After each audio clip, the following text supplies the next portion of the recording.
Welcome to the Mick Pat show. Happy to have all of our kin out there listening and joining in this week. Pat, happy to be here with you, man. Me too. Me too. These headphones make me feel like I'm wearing a little girl's headband now that my hair is so long. Like kind of starting to get a little bit of a little girl vibe. Because you try to look like Aragorn, and you just end up looking like a goofball. Aragorn doesn't have like wavy hair, does he? No, it's just long, you know. Yeah, you're like I'm gonna grow my hair out, like, you know that, and then I put on these headphones and just. I'll be honest, bro. You're starting to give me a little bit, like, I think if you were clean shaven and your hair was a little bit lighter, you're starting to give me the same vibes as the lead singer of The Who. All right. Did you ever see their musical, weird, like super weird acid trip musical called Tommy? No, I didn't. Oh my gosh, dude. So some people out there are having like absolute PTSD right now from the crazy horrifying scenes out of that movie. But it was a movie. Let me I'm just gonna pull it up here because it's real quick. I'm not gonna even bother having Craig pull it up. Tommy was this movie that was essentially, if I understand it right, yeah, it's the Who's 1969 rock opera. Oh, sorry, no. They wrote an album called Tommy in 1969 that was a rock opera, and they got it made into a satirical opera fantasy drama film. Oh my goodness! I'm just ripping right off of the Wikipedia because this is how they describe it. Because I don't even know how I describe it. Right, like it's such a fever dream movie. But essentially, Tommy is about this kid in starts off 1960s England. And it's just so depressing, bro. Like, yeah, the way England's portrayed in like the 60s and 70s just looks like a regime. Doesn't look very fun. But anyways, he walks in on his mom banging Uncle whatever. I can't remember his name. And it's not very graphic. It was made for like movie theaters and stuff like that. And I think it was PG-13 when it got released. But he goes blind, deaf, and dumb. Like from the shock as a child. And the classic song is like, it's like Pinball Wizard. Yeah, Pinball Wizard. Yeah. Well, but that's not The Who. That's, what's his name? Elton John. No, it's The Who. Is it? Are you sure? Pinball Wizard, yeah. Did you just look it up? Nope, I did not. That deaf, dumb, and pine kid sure plays a mean pin. Bum, bum, bum, bum. Is that on the Tommy album? It is on the Tommy album. Okay, I'm totally wrong, dude. Well, because the lead singer is Elton John. Elton John's the lead singer of that song. I'm not. We might need to check more into this. No, seriously. Really? Yeah, because like that's the whole point is that Elton John plays this like incredible pinball champion. And he's just wrecking people at the like pinball championship. And Tommy gets up on stage and he's a deaf, dumb, blind kid. And he's he's just blind and smiling and not saying anything and just hitting the pinball paddles. And he just schools Elton John and it like literally kills Elton John because he's so good at pinball. There's a song by both of them. We need to get to the bottom of this. There's a Elton John Pinball Wizard and The Who. Did Elton John cover Pinball Wizard? Here we go. The cover was a promotional release for the film in America. Okay, so it was promo for Tommy. This is what it looks like. But yeah, so it's Elton John in the movie. It is Elton John in the movie, okay. Which makes sense why I thought it was always an Elton John song. And then Tommy is dethroning him. Yeah, as the pinball champion. But okay. There's all these weird things. The classic line is, his mom singing to him, "Tommy, can you hear me? Tommy, can you see me?" And he gets so famous that he starts getting sponsorship deals, right, as this deaf, dumb, and blind kid. And one of the big sponsors is like a beans brand, and then there's like a dishwasher detergent brand, and it's kind of like I would say like I don't know if you could say it's even like anti-capitalism, but it's certainly about like just like it definitely struck me as a kid weird of like, gosh, it's weird how these celebrities get the weirdest sponsorships from these billion-dollar corporations. And there's this whole scene where his mom's having like a whole midlife panic crisis, and beans and detergent just start exploding out of the windows and out of the TV in their nice, massive, beautiful, glamorous mansion. And she's just like swimming around and thrashing around in the beans. And like, it's one of the most insane movies I've ever seen. This is one where they take him to like who played that lady? I don't want to say a witch doctor. Acid Queen. Tina Turner was the Acid Queen, an erratic prostitute who deals in prophetic LSD. It was Tina Turner, like the Tina Turner. Yeah. Okay. There's like there's a moment in it where she goes into an Iron Maiden as it spins around and stuff. I hate that thing. Yeah. And I don't like that thing. It's weird because it's like I think they put Tommy in it because she's like gonna say like it's gonna inject him with LSD in it or something. It's the weirdest thing, bro. But it's like one of the most phenomenal movies because, spoiler alert, like the whole movie's worth watching it just for when Tommy comes to. He comes out of his deaf, dumb, and blind comatose, and when he is just running around singing Teenage Wasteland, it's the most like absolute crazy hype you've ever seen in a film. Because like by that point, you're so exhausted, and the movie just like gives you this like absolute pinnacle. And it's not even clear like how it's really ending. Like, did the world end? And he's running around in the wasteland, like with being able to see, speak, and sing. It's just a standard weird 1970s movie. Yeah, no, it is, bro. You just see it and you're like, man, England must have been boring as hell. Like for them to like have to come up with this stuff. Like this is crazy fantasy. But all that said, how do we get on this? Because you said I look like Roger Daltrey. You do kind of like look like him. If your hair was lighter, like blonde, and you just kept on walking around with the wide-eyed blind kid look, you would look like him. Hey, I'll take it. It's a compliment. Yeah, I'll take it. Oh yeah, if I could rip the vocals of that man, I wouldn't be sitting here. I mean, he has the wavy hair, right? He does. Yeah.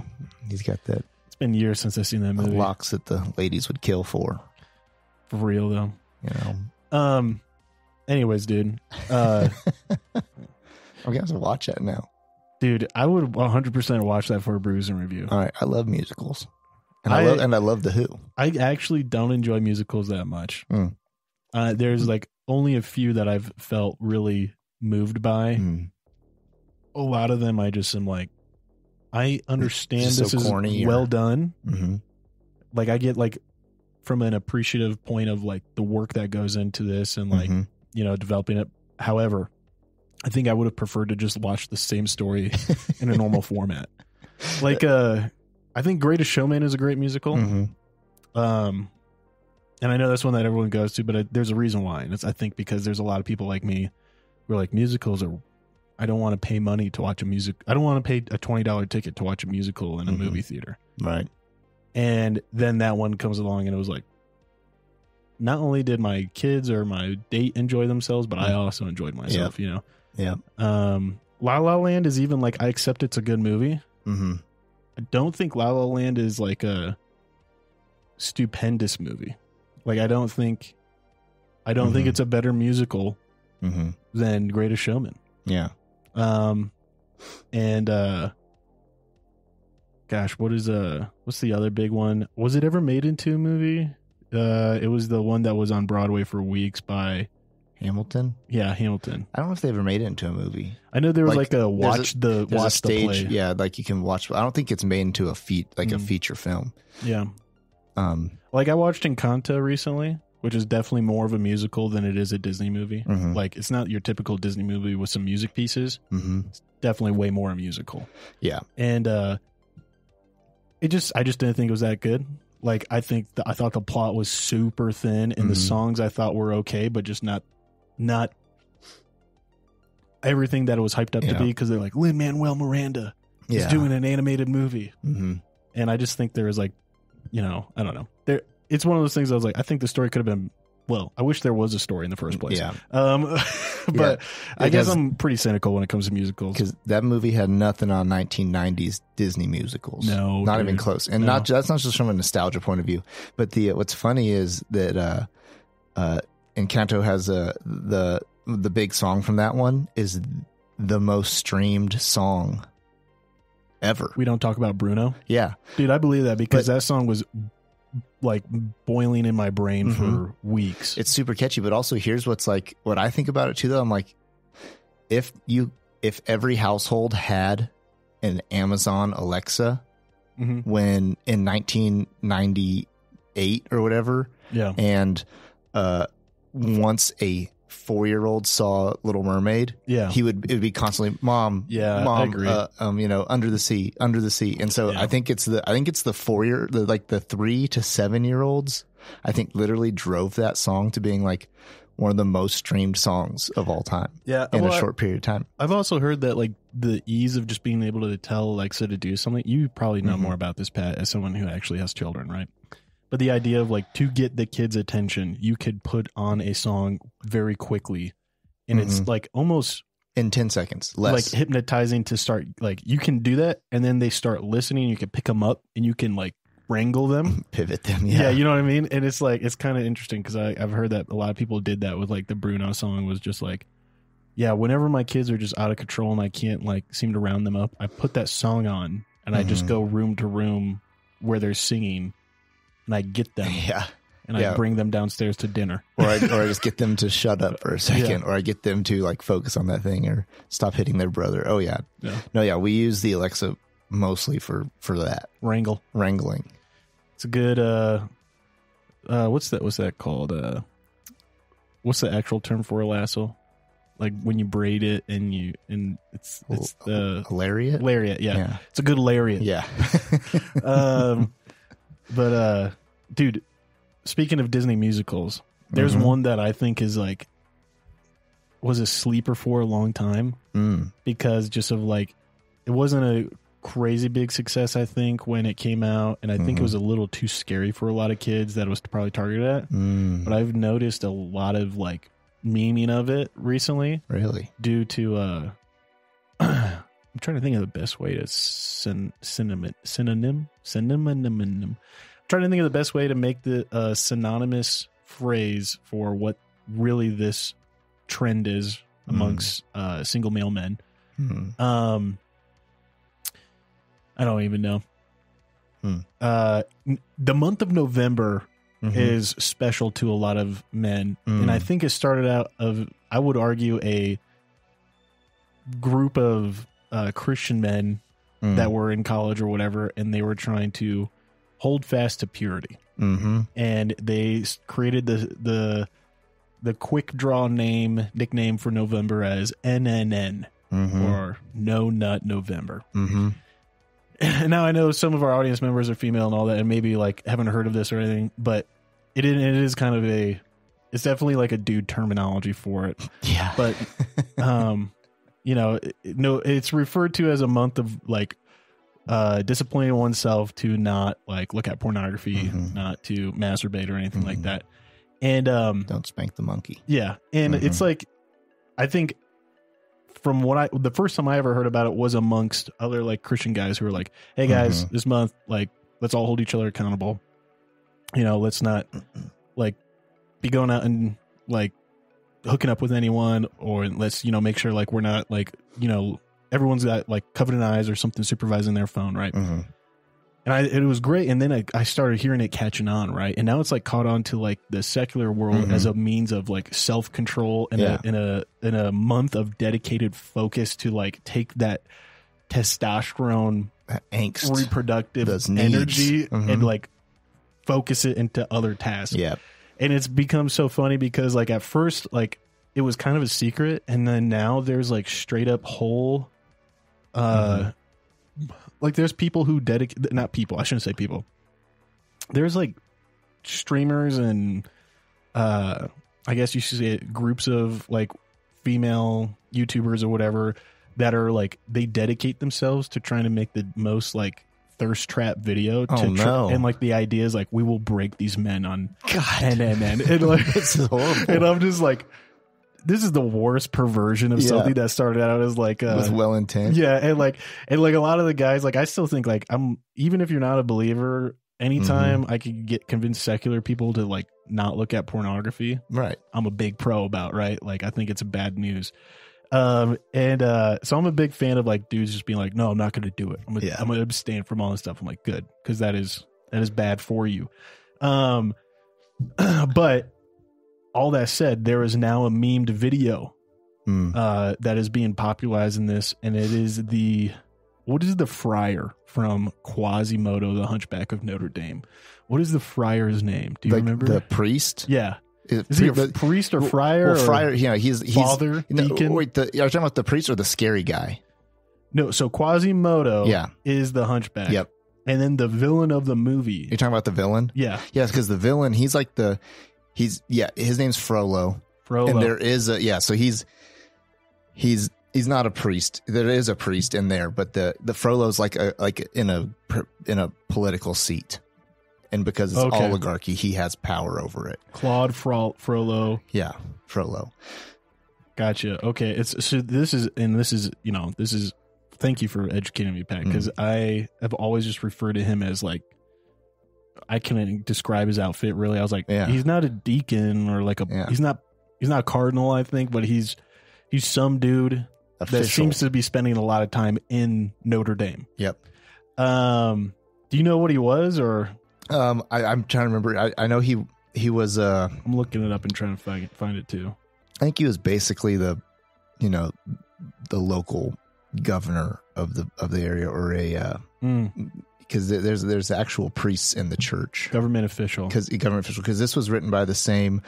It was a book written by Victor Hugo, same guy who wrote Les Miserables, another what has been turned into a great movie, great story, and great musical. Victor Hugo uses a lot of, he likes to really write about government and how that relates to religion, and then how that also relates to the common man. And that's the big themes kind of that are going on in both those Les Miserables as well as in Hunchback of Notre Dame. Smoke break.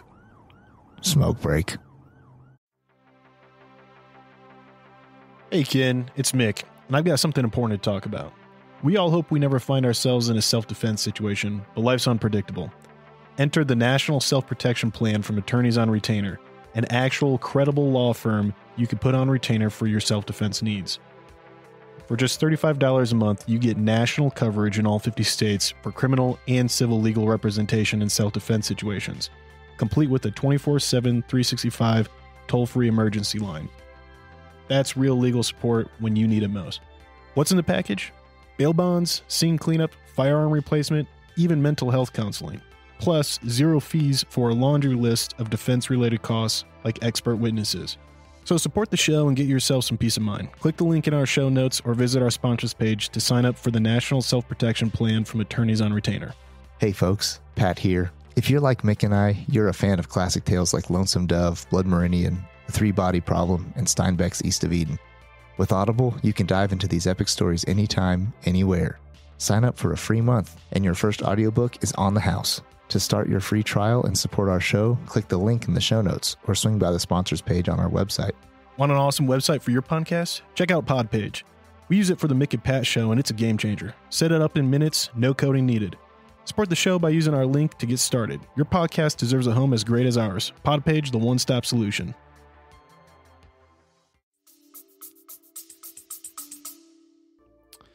He's his song, he gets his Hellfire song. Yeah. Such a banger song, dude. You said this was so scary, right? This was one of the first movies I went to see in theaters. Oh, really? My Nana took me to see it. Disney movie coming out with is it not Robin Williams? Who's from Seinfeld? George Costanza. Yeah, what's his name? Whatever. Yeah. He's one of the gargoyles and whatever. It's Disney movie coming out, right? And so she takes me to see this, and they're pouring oil through the dragon's mouth, and then they have the Hellfire song, and there's a gypsy kind of prostitute woman. Oh, yeah.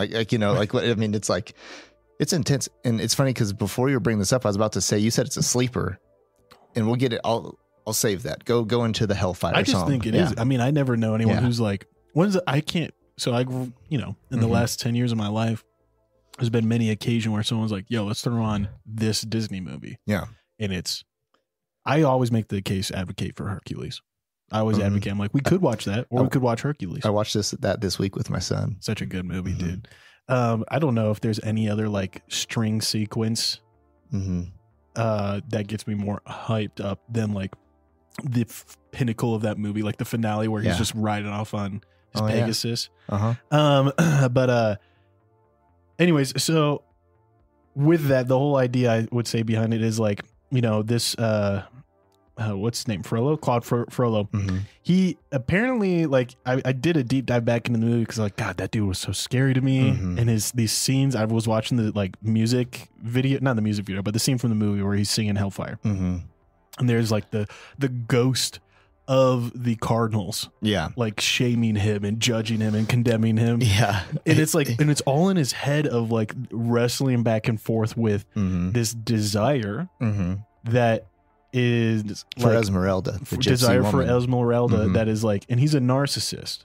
And he's a narcissist that can't accept that he doesn't have self-control over something, and so he ultimately breaks down into a guy who is willing to commit sin, murder, in order, because he thinks it's what he needs to do to like resist temptation of her. It'd be better to burn her at the stake than to have this lust for this woman. But it's weird because I listened to the whole song and I was like, wow, okay, this is totally like stuff like, how do they expect kids to understand any of this? Right. You know, when this song came out, because this song is incredibly deep and complex, because at the end of the song, he begs God to have mercy on Esmeralda for what? Because he's like, have mercy on her because I'm going to kill her, but also have mercy on me because I'm going to kill her.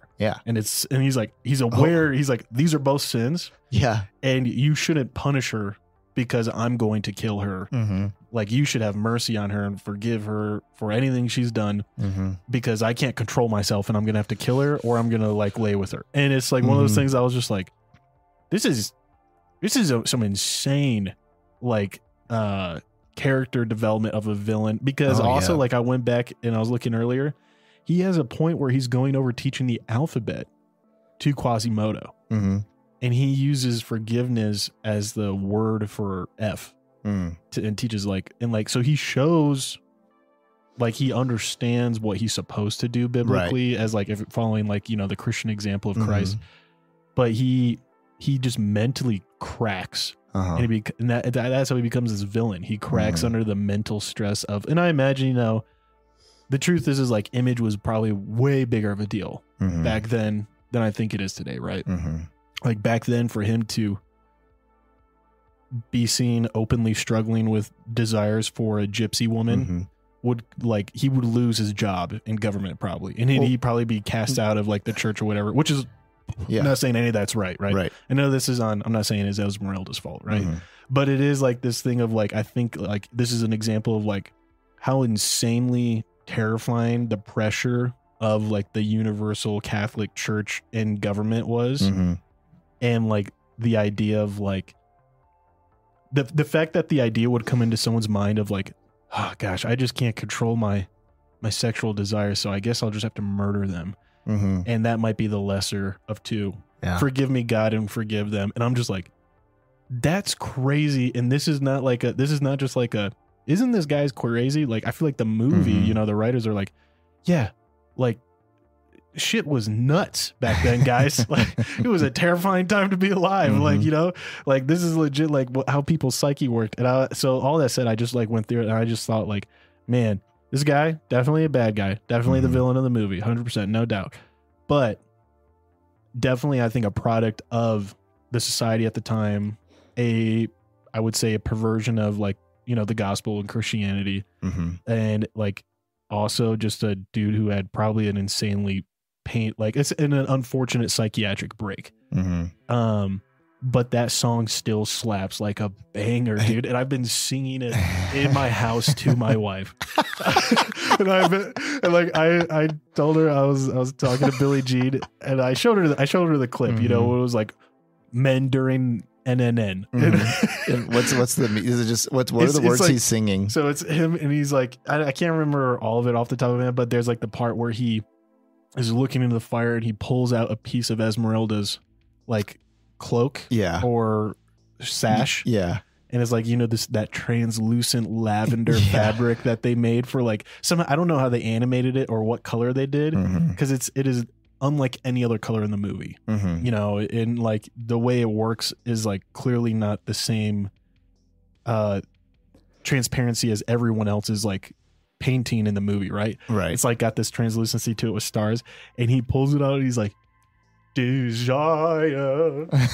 And like he's like talking about essentially like how like this desire will throw him into hellfire, and it's burning within, turning into sin. And I was just like, dude. And so I told Billie Jean, I was like, I just want you to know, come November, I was like, I'm gonna be singing this song nonstop, and I'm gonna like, pick up your like sweats, and I'm gonna be like, desire. And I just like, she was like, that'll be hilarious. Like, I think that's hilarious. And I was like, don't worry, I'm not partaking in NNN anymore. I'm a married man. Yeah, married men get the pass. Yeah. But I just like, for some reason, man, it's like, there's like I don't know, musically speaking, you're more musically in touch than I am, but it's like it crescendos, and I wish we could play it, but Disney would murder us. Yeah. But there's like a crescendo as he is saying this, and it's like every time when he beats on like desire, hellfire, turning into sin, and then the ghosts of the cardinals come up. It's so brief, but it's like three like massive like, what would you call it? Like when it's like a slamming of the keys on the organ and it's multiple notes all at the same time. It's just, I don't know what to call it. Right? It's not just one note. Yeah. At that point in the song, it's just like these, like the dynamics of the song is just built up to where there's these. It's explosive. Yeah. And it's like, I feel like when you hear those the first time, you're like, he's gone. This man's gone, dude. This man's gone. He's over the edge. And, dude, I just want to watch the whole movie again now. It was so good. I think this movie has to be viewed. I don't even think I would have comprehended it in high school. As an adult, like view it, go watch it through adult eyes now, and you will see like the intense complexities of this whole. I mean, we're dealing with race issues, mental health issues. We're dealing with government and religion. We're dealing with special needs dynamics. We're dealing with spirituality. Probably could be made today. Even I feel like I feel like there's no way you can make that without getting like so much like backlash from the public of like, how dare you portray, the gypsy race or ethnicity like or gypsies. Society negatively or inaccurately, and then it's like, oh, how dare you give it a white savior again? How dare you like minimize or to put too much focus on special needs? And it's just like I feel like there's no way to do it again, right? Especially a live action. I would never like live action, like live action, kind of like how you can't do Forrest Gump or whatever, like maybe like that sort of thing. Or anyways, I think today they're dealing with so many issues, and I think that why the story hits so good is because it's Victor Hugo, man. Like his writing, maybe the next. Wait, Victor Hugo wrote that? Yeah. I missed that when you first said it. I apologize. That's insane. So dude. Victor Hugo wrote it. He's the same one who wrote Les Miserables. Yep. And so he, which is, if you watch it again, the gargoyles' names are Victor and Hugo. Yeah. And so anyways, maybe I've never read it. I've read pieces of it and stuff, but like maybe I need to hit Hunchback, read the whole thing. It's pretty giant, but I bet it's on, our new favorite thing right now, which would be audiobook, So speaking of which, we're just ripping and rolling. Yep. Out of context, right? One thing to the other. I finished the audiobook of Lonesome Dove. And I right after that watched the last episode of its 4-part miniseries. And I think the miniseries did it better. Really? Like overall, there's definitely things the miniseries couldn't fit in. right? That I wish they would have fit in, or a little bit of pacing issues I had, which we should just do a, brews and reviews on. But the book felt almost, I don't want to spoil the ending, but it just felt like towards the ending, it felt almost unbelievably cynical or gloomy. Like it felt like it got out of character, and I felt like the ending, like especially like the last chapter, had more in common with Blood Meridian than it did with like anything else. Like any other Western media I've listened to or read, or even real accounts, stuff like that I read. I was just like, this is oddly pessimistic and not in line with like what I felt like the rest of the story really focused on. And I started reading into stuff, asking, like, looking on Reddit and stuff, just seeing like other people's thoughts of the ending and like interpretations. And apparently the author, McMurtry, I think is how you pronounce his last name. He wanted Lonesome Dove to dismantle the idea that there was heroes in the Wild West. And he was very anti the idea that these people would be seen as heroes or heroic in what they did. And he wanted them to be seen as like very gray, but also like not good men. Which I kind of get, because in the beginning of the book when I was reading through it, I was like, these guys all have like different complexions of things that I disagree or agree with them on. Right. When there's I can't think of one person that I'm like 100% a fan of.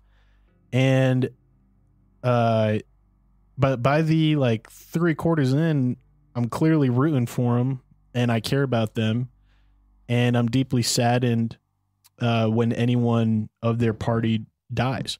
And I'm like, gosh, that's awful, but that is the brutality of and the nature of the West, I guess. And there's a lot of cool things, like the inconsistencies in character that, shows fickle men and like these guys who swear to have a code, but also kind of struggle to enforce their own code. And then, but apparently he just did not want any of us to see it that way. And he was interviewed for a Reddit AMA, which is an Ask Me Anything. And Reddit has this where, they ask authors, celebrities, anyone really to do a Ask Me Anything. And when was this book written? Roughly. The book was written back in the early 90s. Okay, so it's not old. It's not super. I mean, it's old, but it's not like. I think he wrote the sequel in 93 or 94. Okay. And so I think the first one was written in like 89. So it's not like from the 60s. No. When the Cowboy was on the. It was written and it was a huge success. The book exploded in success. Everyone said this is the greatest work of like fiction since the Iliad. And when you actually compare it to the Iliad, it is an epic that is very similar to the Odyssey. Like when you follow the whole book from beginning to end.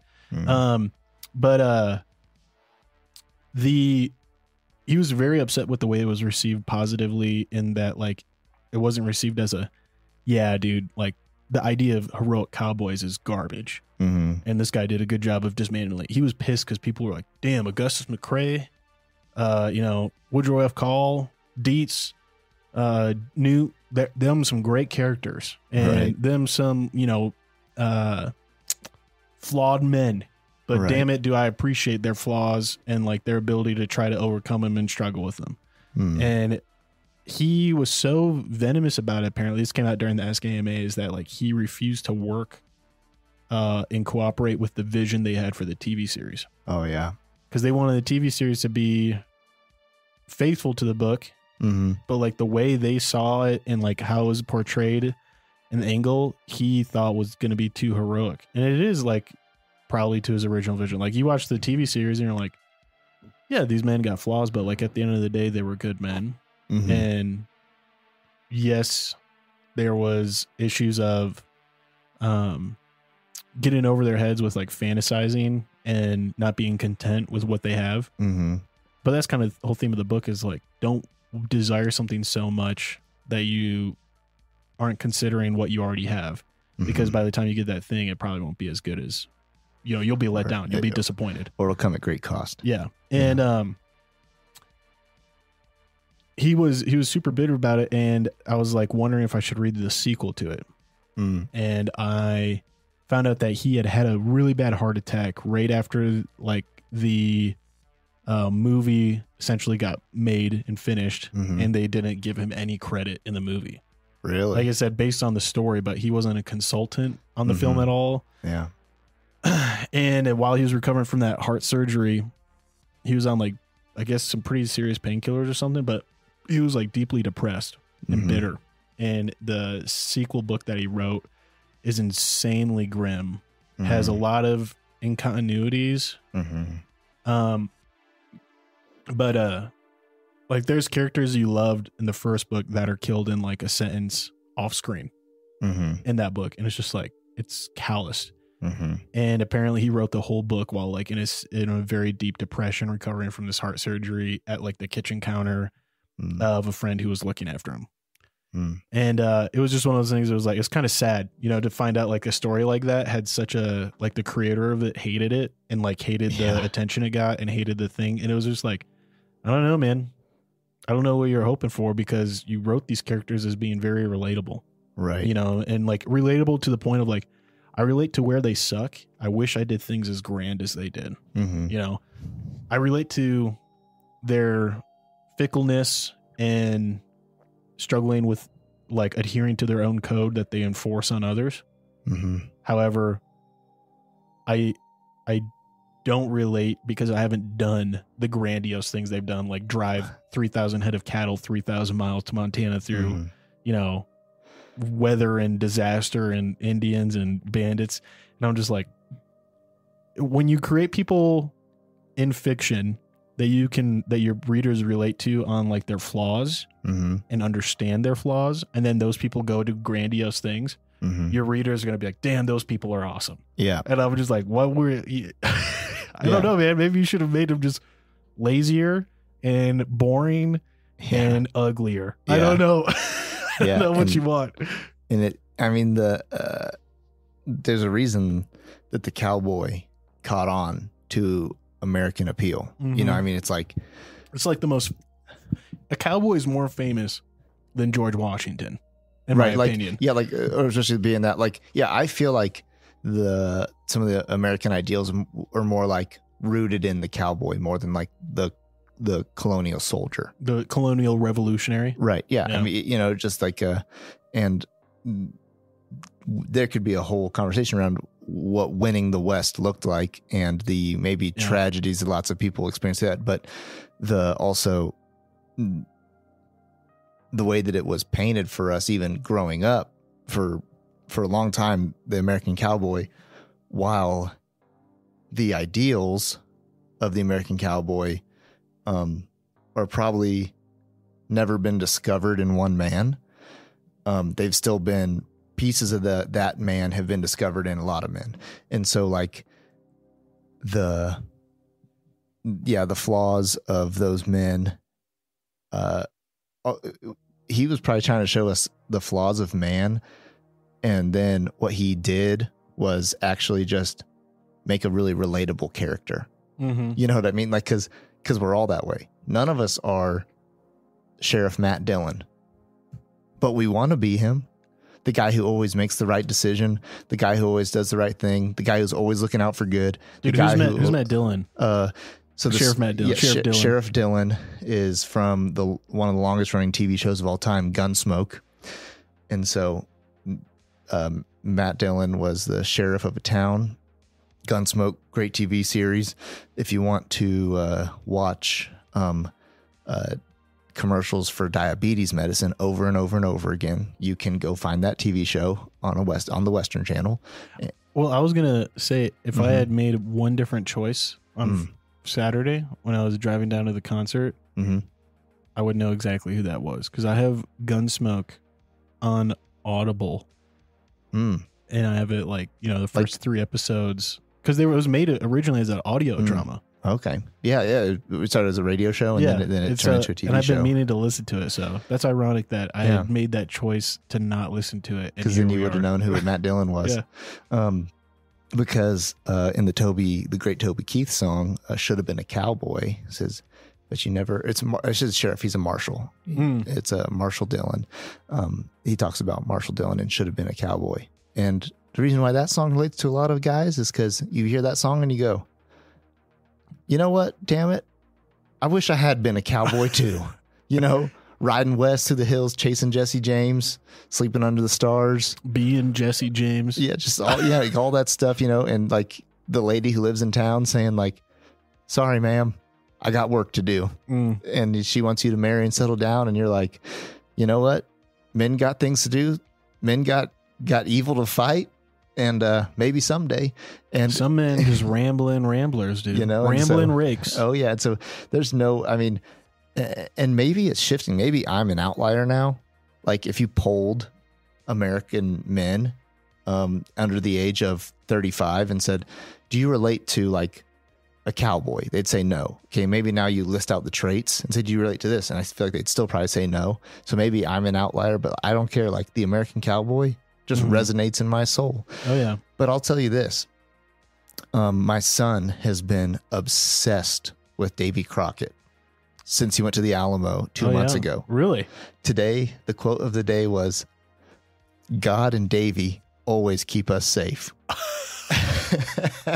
And here's the deal. Yeah, bro. That's funny. If you're a Davey Crockett hater, that's all right. You're just uneducated about it. You should go learn all about his whole entire life. When he was indentured at the age of 10 to go work for a man, all the way up to when he fought in wars, to when he almost ran for president. But guess what? He had a lot of flaws too. Like just like Davey Crockett, a classic American West hero. You know, people want to bag on him a lot. The man had flaws. The man had things about him that weren't right. But I don't care. Like my 3-year-old, I have done very little to brainwash to brainwash. You haven't showed him. What's the movie where John Wayne plays Davey Crockett? Is it called The Alamo? Is it the original Alamo? No, the first one was Fess Parker and Davey Crockett, King of the Wild Frontier, a 3-part Disney series. And then you had John Wayne's Davey Crockett, and then you had what's his name, Billy Bob Thornton. Yeah, did one. I gotta warn you, I'm a screamer. Is that what he's? That's what he says at the end before the Mexicans shoot him. Billy Bob Thornton, yeah. So the Billy Bob Thornton one was pretty revisionist.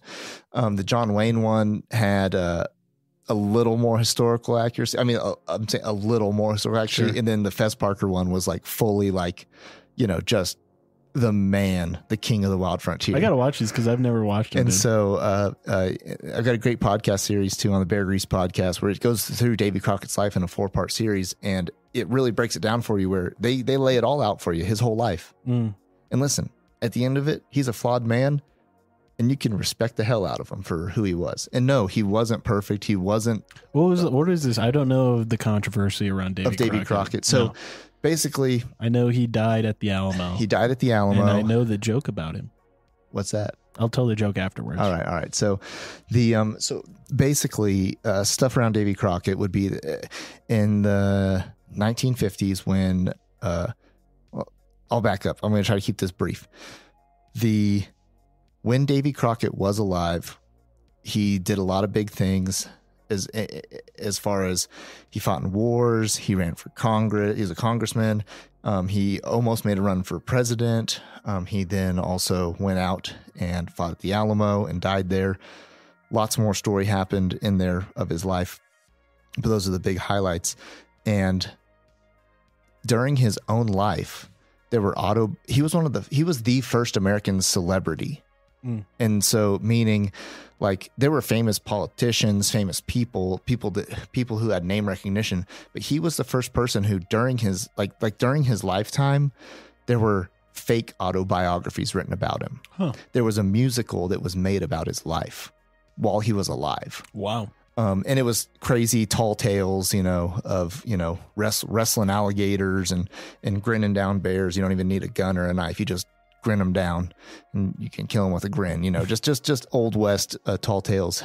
But that was awesome. That was during his lifetime in the early 1800s. And so then you go to fast forward to 1950, the resurgence of Davey Crockett's popularity happened in the Disney King of the Wild Frontier 3-part series that came out on TV back when there was only, a couple channels on. Yeah, Everybody saw it. And he was also, that was one of the very first like merchandising booms. I mean, you could get Davey Crockett guitars, obviously the biggest one, the coonskin cap. You could get Davey Crockett pocket knives, lunch boxes, little radios. You could get Davey Crockett everything. Who was the guy that they had posing as Davey Crockett and on this merchandise? Fess Parker. Okay. And he is, he's a good man to look at. He's got a great voice. Hey, look, I'm just going to look up an image of Fess Parker. Yeah, he's a tall man. He's got a good, his voice is good to listen. It's just this southern cadence. It's wonderful to hear. And the way he just plays big man. He also played Daniel Boone. So there's also some crossover there where people confuse Daniel Boone and Davey Crockett a lot. That's basically mostly to the fact that Fess Parker played both of them in Davey Crockett and then the Daniel Boone TV show. So the controversy around Davey Crockett would be that there's just tons of revisionist history around who he really was, celebrating his life. But is it like revisionist because it's like, well, it turns out he was really into like rape, like he raped people. No, like he did. I think he did own slaves. Sure. And then he was in the political realm. Mm-hmm. He was kind of an entrepreneur businessman who had some deals go wrong and stuff. And the biggest thing lynches around people's hate for Texans. Oh. And the big fat deal that, I mean, Texans love Davey Crockett. He's from Tennessee and we know that, but we love Davey Crockett. He came and fought at the Alamo and saved Texas. And people would say that battle didn't actually matter.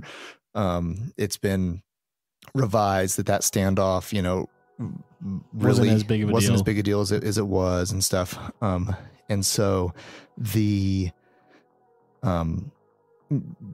there's also controversy around, did he actually die at the Alamo or was he taken prisoner and then executed?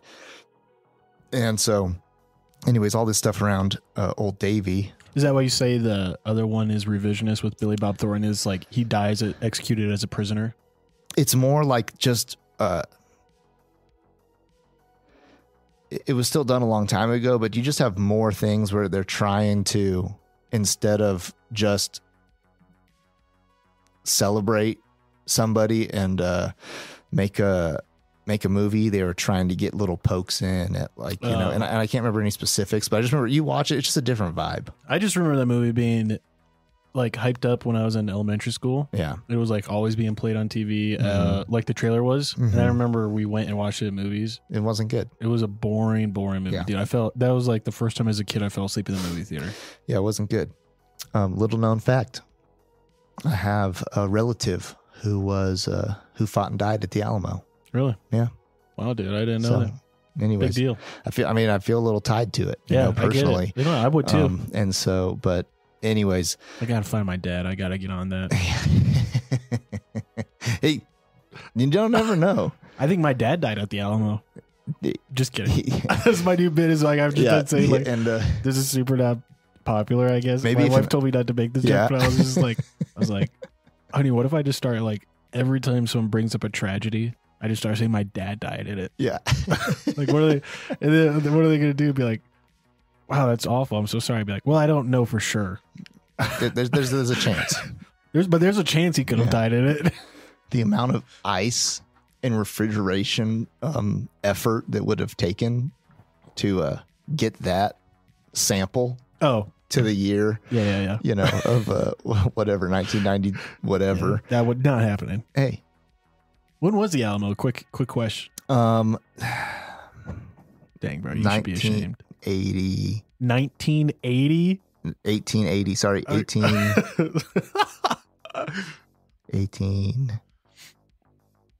not 1880 anything. It was pre-Civil War. 1830? Post 1800, somewhere in there. Yeah. Yeah. Get clapped, bro. Sorry, I should know. No, I don't know either. I should know. But anyways, was there a point to all that? I forgot. I started talking about old Davey Crockett. I just didn't know what the. Oh, yeah. I didn't know there was any like a conjecture or like. Oh yeah. I didn't know like it wasn't politically correct to be a fan of Davey Crockett. I've always been a fan of Davey Crockett because I remember when my I refer to her as Aunt Sherry.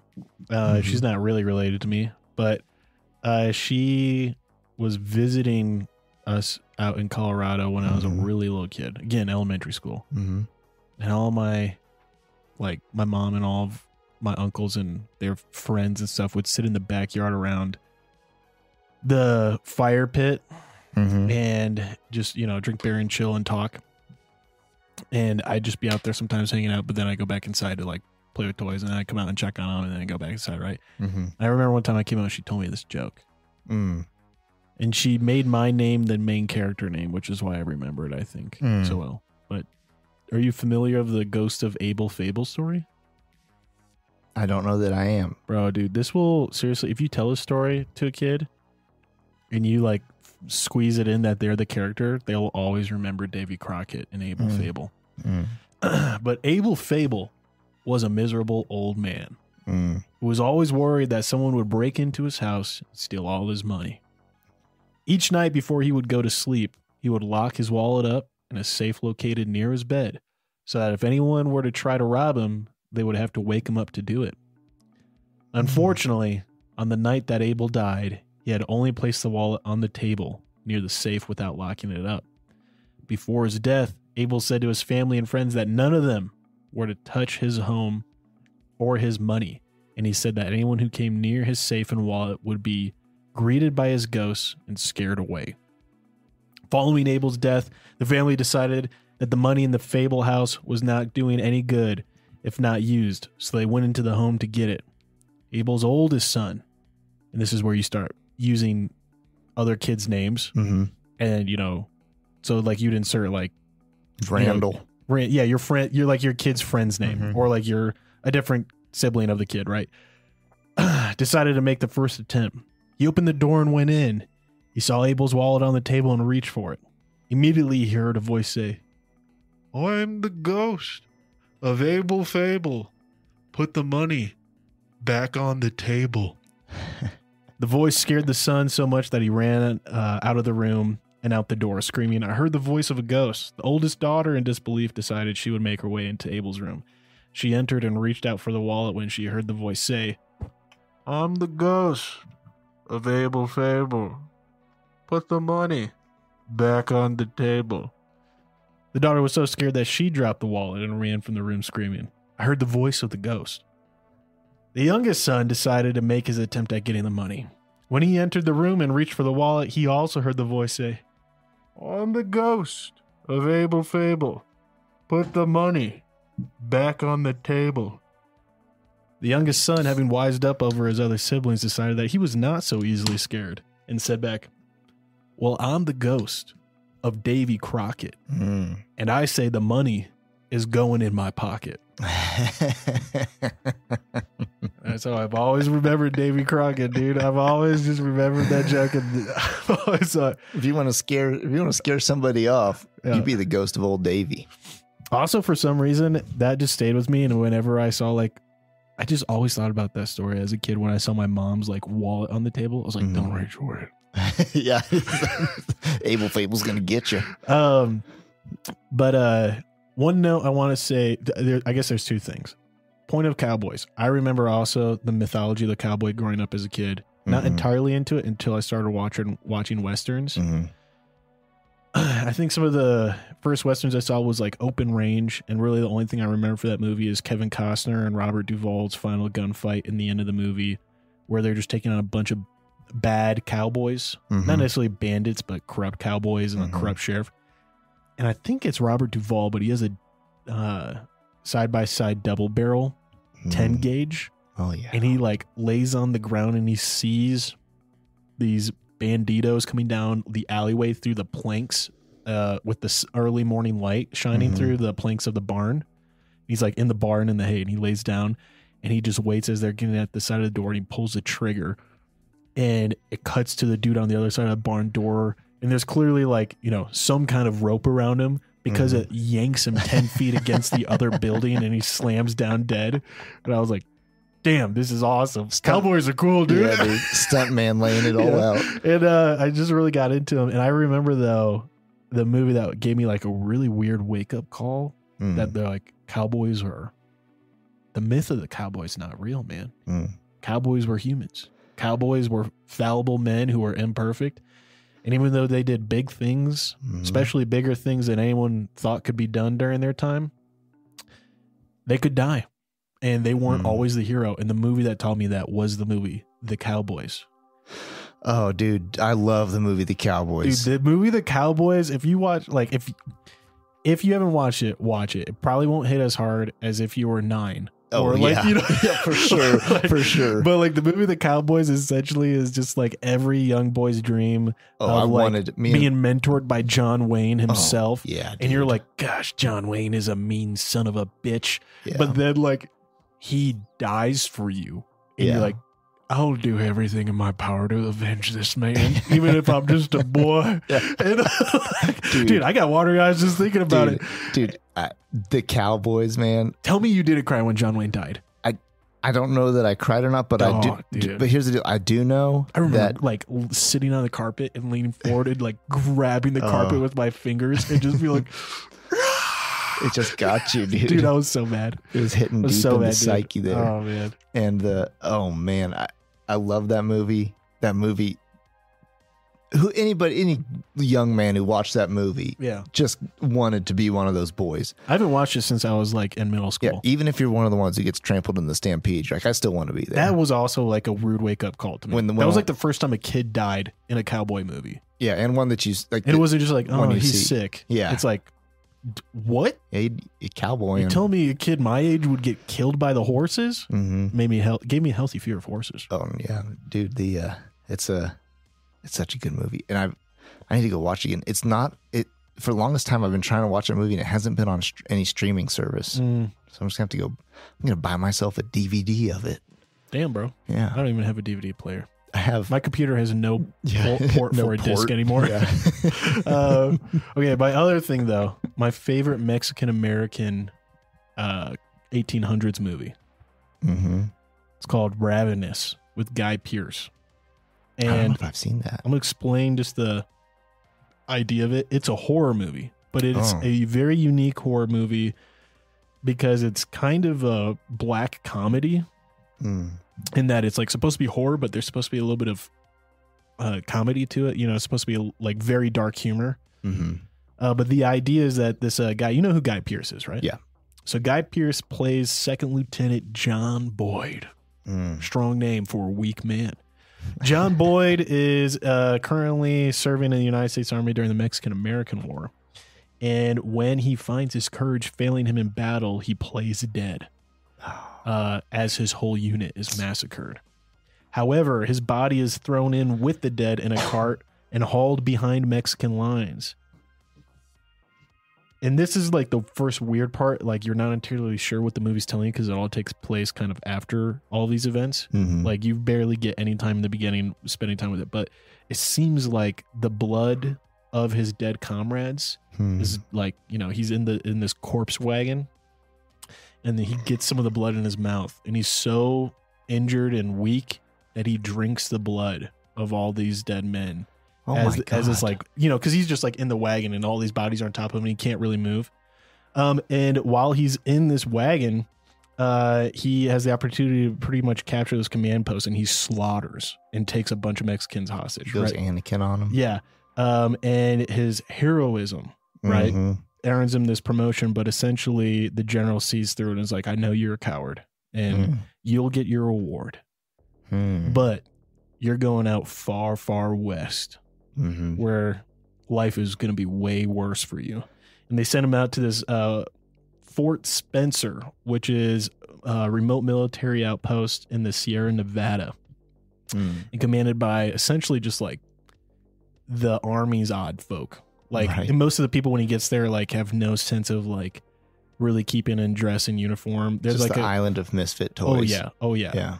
And while he's out there, essentially they get word of these, you know, these not pilgrims technically, but settlers moving out west. And as the winter comes in, there's rumors of cannibalism and stuff. And he knows like, he's like trying to recover, but there's a part of him who knows, like, he's like, cannibalism is power. Like, I taste it, like the blood of men gave me power to like kill a dozen Mexicans and like single-handedly. And like, but you could tell there's like a lot of shame for his cowardice and stuff like that. So he's not like trying to go out and do it again. But essentially what they incur is that like there is a man somewhere here who is known as the Wendigo, which is the Native American folklore of a cannibal. And like when someone becomes a cannibal, the spirit of the Wendigo enters them and turns them into something horrible. And the idea is that like this man played by Robert Carlyle, who does an insanely good job. He is the Wendigo in this movie, and he's just this man that he can't be killed because he eats man. And not only that, he has like the ability to identify someone else who's like tasted it, had a glimpse of it. And it's pretty cool because like Guy Pearce does a really good job of being repulsed by anything that resembles like blood and meat and playing a coward. Like, he's not a war hero. Like, he's not a good fighter. He doesn't rise to the occasion. And in the opening scene, everyone's celebrating their victory at this, in the Mexican-American War, whatever the battle victory was. They're celebrating by eating a bunch of Texas steaks. And it's like the way the movie focuses on them, like just cutting and eating the steak, like bite after bite off of the fork and chewing on it, and like how it's like bloody raw steak. It kind of makes you like understand, like he's repulsed by it. It's like that's why he doesn't have a desire vegans. for it. Yeah. It really does. Like, you're watching, you're like, okay, like I need some broccoli. It's directed by, I think, a Spanish woman, Antonia Bird. But I think I remember reading that she is a vegetarian or vegan, and she wanted to make people repulsed. But that's not like the main message of the movie. It's not veganism. But anyways, it's really well done, and it takes place at such a unique time in American history that like it was a very well fitting movie, and it's one of those movies that like I've shown a lot of people. A lot of people have been like, "Wow, that was a good movie." Definitely not my favorite, because that was unsettling. But oddly enough, I enjoyed it, and I kind of think it was kind of funny, and I feel weird that I laughed at some things, but also kind of scary. So it's a really good movie. I think it's great. I would love to do a brews and reviews on it, because there's a lot of like various great like scenes and conversations and themes throughout it. But anyways, those are my 2 points. Just on the Cowboys, the Mexican American War, Davey Crockett stuff. Yeah, great films. In theme of the Mick Pat show for people to touch up on. For sure. And I think that the way that, because going back to Lonesome Dove and kind of that ending where he was trying to kind of show the fallibility of man, and that men really aren't heroes. It's interesting because he's a Texan too. McMurtry is, and it's weird. A lot of people think he was hurt by like someone who was believed to be like someone hurt him really bad that had an aura of Texan masculinity. Because he was bitter to the day he died about it. And like each story that came after Lonesome Dove was worse and worse. And like the fans were like, this is not as good. There's so many inconsistencies. It's like he didn't even care to reread and go over his own established facts and narratives. He was just trying to shove like the thought down your throat and not make a story. A lot of people thought it was a cash grab, but I was like, I don't think it was, man. I think he was pissed. Desperate. Like he was bitter, and he was like, I hate that people idolize this dude I made who I hate. Right. Yeah. Like, and I think that it's interesting because looking at it kind of through an ecclesiastical view of like mankind, right? Topical. Right. So like what's the point of our existence? It just kind of, I feel like right now, I feel like if you interviewed anybody throughout all of history, they could always feel like it was a world that was in chaos and evil things were on the rise or whatever. But the meaninglessness of your existence is something that's very easy to take you into a dark place. And I think that what I see in a lot of people who want to tear down like the American cowboy and the ideals of those things, they've found themselves in this place of intense meaninglessness, and we have to get to a place where we're okay with not being perfect, and we have to get to a place where we're okay with other people not being perfect, and the mankind as a whole, we're facing a lot of scary big things going on, and then feeling like somebody in the middle of it who can't make a difference in it. And the cowboy can always make a difference in it, you know? And I think that some of the ideals of the cowboy are things worth holding on to, and things worth instilling in yourself, and things worth trying to emulate, because doing the right thing just because it's the right thing is good. And even though, you know, you're a man who falls to his own flesh and bone, just like at the beginning of this, when we were talking about, you know, No Nut November, these things where we're talking about a man who, Frollo, this guy who is a man in power, who's he's obviously become evil, but he's at the same time wrestling with his own humanity in himself. And to view that through an adult lens that's more gray and has more spectrum than just black and white, we can identify ourselves with the Frollos of the world and with the Davey Crockett's of the world. And we can we can slip into both of those spots. Or we can slip into compromise and caving to our flesh and blood, but at the same time too, we can also rise to the occasion. And I feel like a lot of time we're being told that it just doesn't matter whether you rise to the occasion or whether you just slide down to your flesh and bone.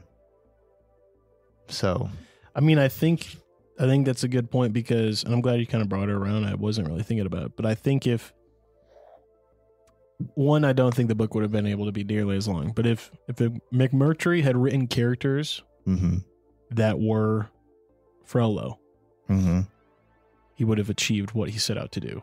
But what he ended up doing, I think, was the opposite. You know, essentially, I don't know. I don't want to spoil anything, because I don't want people to be disinterested from reading the book because I spoil something that happens late in it. But it's just one of those things, is like, you didn't write a villain. He did write a villain. I mean, Blue Duck is a villain. The probably main antagonist for most of the book, as well as the Suggs brothers as the antagonist for another portion of the book.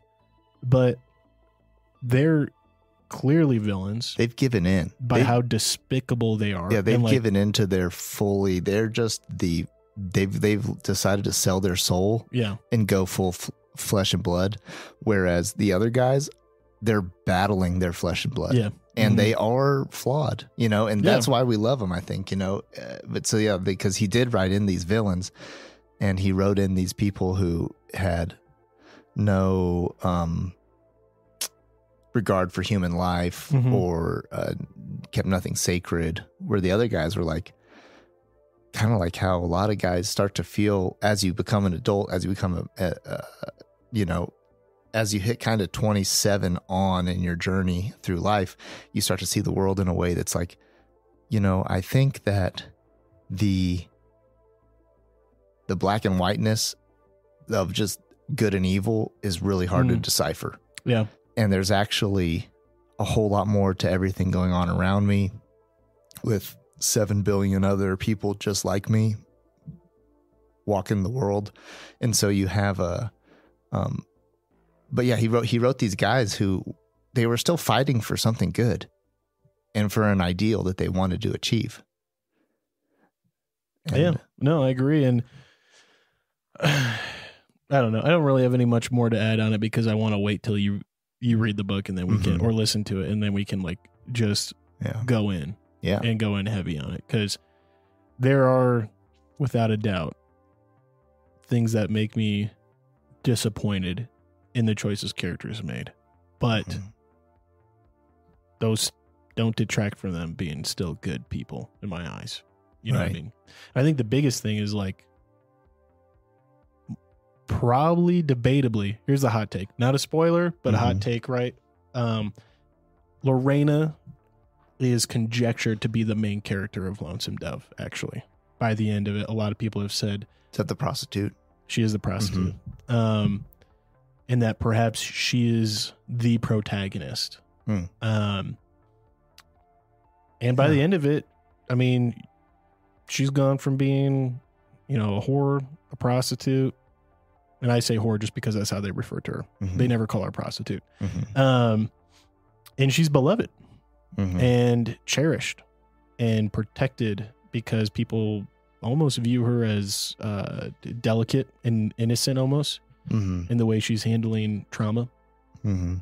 And I think like that is a success to his writing of like, you've made someone who most of the world would like turn an eye to and like, or look down their nose at. You've made them someone who's like a character that's celebrated. You didn't really do anything different with the other characters either. Like the other main protagonists, you've kind of done the same thing. Like people who have flaws, but like are still celebrated. And it's like, that's just the way he's written stuff. So I don't know, but pretty good stuff. I like it. I don't want to take up too much time because I know we're already going along in the tooth and we got other things we can discuss. So I think this is actually probably a good place to leave off because I think we're verging very closely on me breaking and saying something that would be spoilers for Lonesome Dove or any of those other kind of works that we're discussing. But big, what would you say? Promotional? I don't know. No, that's not the word. We're big fans at the Mick Pat show of classic cowboy mythology and real life characters. And in that we also are big fans of great villains and great heroes. Yeah.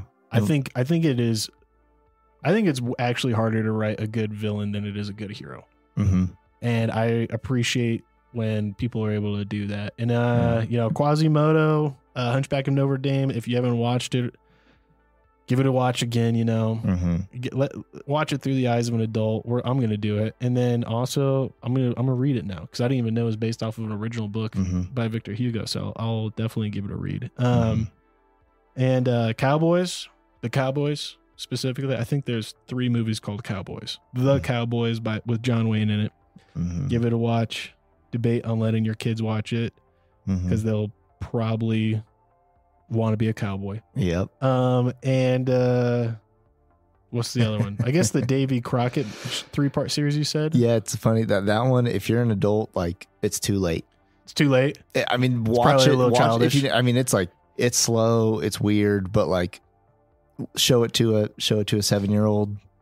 Let them enjoy it. They'll rock their world, Heck yeah, dude. And you know what? Like we don't shy away from the fact or like ignore that when we talk about, the mythology of the cowboy, it is mythology in a lot of ways. It's something worth striving towards. It's something worth wanting to become. And maybe even the mythology of the cowboy has some evaluation that needs to be done to it. And we don't shy away from the fact that like men are men, human are human, and hurt has been done from all sides to all people. And I think that's kind of what we're talking about here, but I don't think that, I think that every kid needs to watch some John Wayne movies. I think it'd be good for America. Without a doubt. I'm not saying John Wayne's a perfect guy, but I'm saying his movies are great. And there's a lot of different characters he portrays. Oh yeah, indeed. And if more people knew how to say pilgrim, I'd appreciate it. Oh yeah. Howdy, pilgrim. Hey, Ken, thanks for joining us on the Mick and Pat show. Hope this conversation was interesting to you and you enjoyed it. Definitely keep in touch and be following us as we get more things ripping and rolling.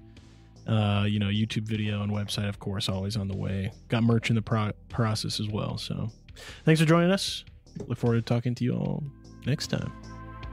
Till next time.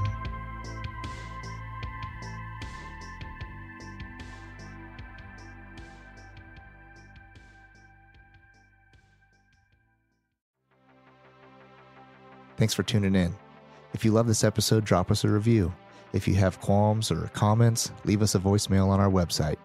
While you're there, check out our latest news, merch, and deals from our sponsors.